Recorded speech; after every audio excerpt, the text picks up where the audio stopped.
इस खतरे की घंटी बोलते हैं, ये खतरे की घंटी है बिहार की दोनों पार्टियों के लिए, दोनों प्रादेशिक पार्टियों की। बिल्कुल बिल्कुल बिल्कुल बिल्कुल।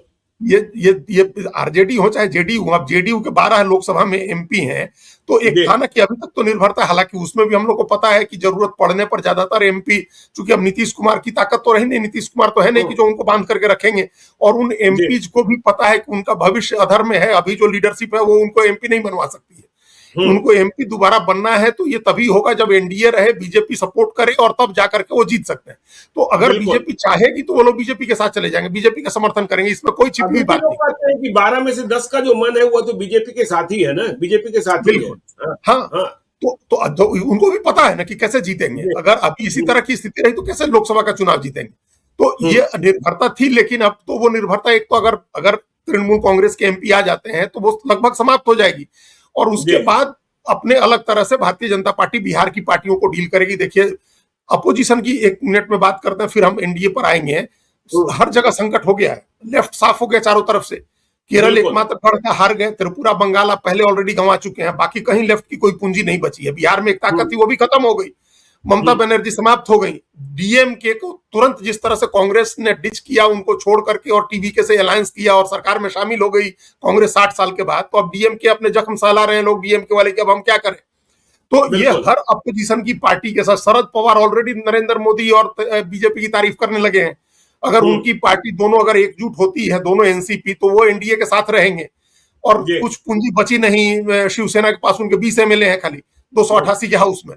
तो कुल मिलाकर के अपोजिशन सारा जितना कमजोर हुआ है, उसी अनुपात में कांग्रेस मजबूत हो गई है। तो एक कांग्रेस वर्सेस बीजेपी का जो माहौल बनता था वो अभी बन रहा है। तमाम अपोजिशन की पार्टीज, लेफ्ट, ममता, डीएमके, एनसीपी, शिवसेना, सब खत्म हो रही। अब एक बड़ी बार पार्टी सिर्फ समाजवादी पार्टी बनी है, जहां अगले साल चुनाव है, और उसके बाद हम लोग मान सकते हैं कि एक ताकत आरजेडी की है बिहार में, जो कांग्रेस के लिए, कांग्रेस को अपनी बात मनवाते रहते हैं लोग, कांग्रेस को झुकाते रहते हैं अपनी शर्तों पर ये लोग। तो अब जो राजनीति कांग्रेस करेगी और जो राजनीति भारतीय जनता पार्टी करेगी बिहार में, अच्छा देखिए, झारखंड को लेकर के अभी बात चल रही है कि झारखंड के मुख्यमंत्री सीधे संपर्क में है बीजेपी के लोगों के, और ये भले वो साथ में न जाएं, लेकिन उन्होंने कहा कि हमारा सद्भाव पूरी तरह से आपके साथ है, आप मतलब दूरी भी नहीं है, कोई झगड़ा भी नहीं है। तो अब क्या बचेगा अपोजिशन के पास?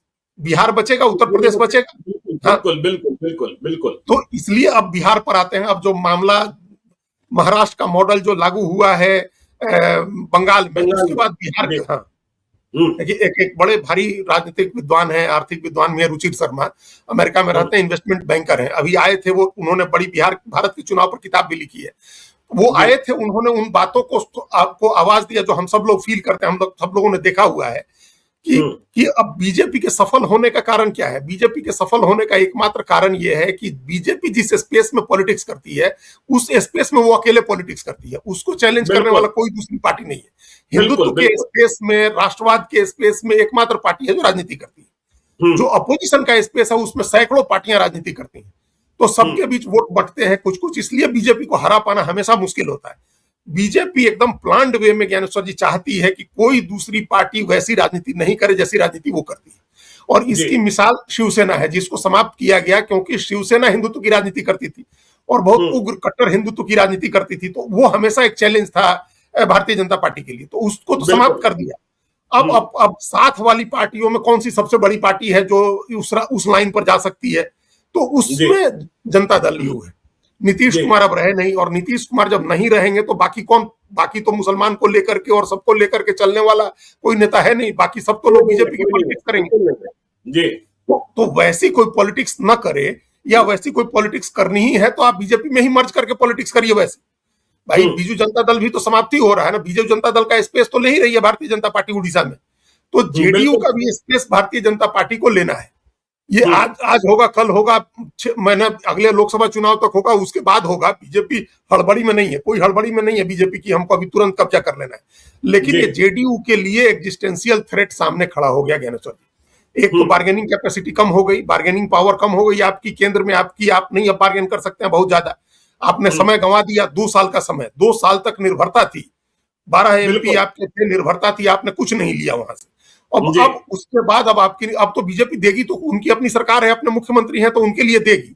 अब कोई निर्भरता जेडीयू के ऊपर नहीं है। जब से तृणमूल कांग्रेस वाला कांड हुआ है, अब इसके बाद कोई दिक्कत नहीं है ज्ञानेश्वर जी। और जब से कांग्रेस ने डीएमके को छोड़ा है, तब से डीएमके ने भी एक मैसेज कर दिया है कि मुद्दा आधारित समर्थन हम भी आपको देते रहेंगे लोकसभा में। तो उनके भी 22 एमपी हैं, तो बीजेपी की स्थिति बहुत कंफर्टेबल हो गई है लोकसभा में। अब बिहार की राजनीति में स्थिति ये है ज्ञानेश्वर जी कि जेडीयू का जो वोट आधार है वो क्या है, तो लगभग वही है ना जो बीजेपी का है। बिल्कुल बिल्कुल बिल्कुल। पार्टी भी कोयरी, कुर्मी, धानुक प्लस अति पिछड़ा की राजनीति करती है और फॉरवर्ड उसके साथ हमेशा जुड़ा रहता है। गैर यादव, गैर मुस्लिम पॉलिटिक्स जो है, उस पॉलिटिक्स की चैंपियन पार्टी तो बीजेपी ही है जी। तो बीजेपी उसकी पॉलिटिक्स बीजेपी करेगी। कुर्मी, कोयरी, धानुक की बात कर रहे हैं, जिसके राजा, जिसके जनक, जो वो राजनीति के जनक नीतीश कुमार थे, अब तो सम्राट चौधरी को मुख्यमंत्री बनाकर बिहार के जिस कुशवाहा से बात कर लीजिए, वह सम्राट चौधरी का नाम ले रहा है। सर्वमान्य नेता हो गए।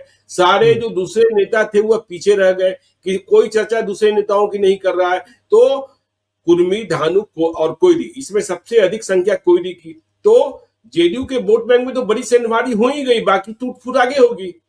हाँ, और दूसरे बात जो हम लोग जो अति पिछड़ी जातियां हैं या पिछड़ी जातियों में भी कोयरी, कुर्मी और यादव के साथ जो वैश्य की कुछ जातियां हैं, 2-3 जातियां जो पिछड़ी में है और ज्यादातर अति पिछड़े में है, उनका तो एक मुश्त वोट बीजेपी को जाता है। बिल्कुल। और हम लोग पहले आंकड़ों के आधार पर बता चुके हैं कि जब बीजेपी अकेले लड़ी थी और जेडीयू आरजेडी साथ में लड़े थे, तब भी अति पिछड़ों का 53% वोट बीजेपी को मिला था। ये सीएसडीएस का आंकड़ा है। और जब जेडीयू बीजेपी साथ लड़ते हैं तो अति पिछड़ों का 75 से 80% वोट मिलता है एनडीए। तो इसका मतलब है कि अति पिछड़ा चाहे प्रधानमंत्री के नाम से हो या दूसरी किसी वजह से हो, वो बीजेपी के साथ जाता है।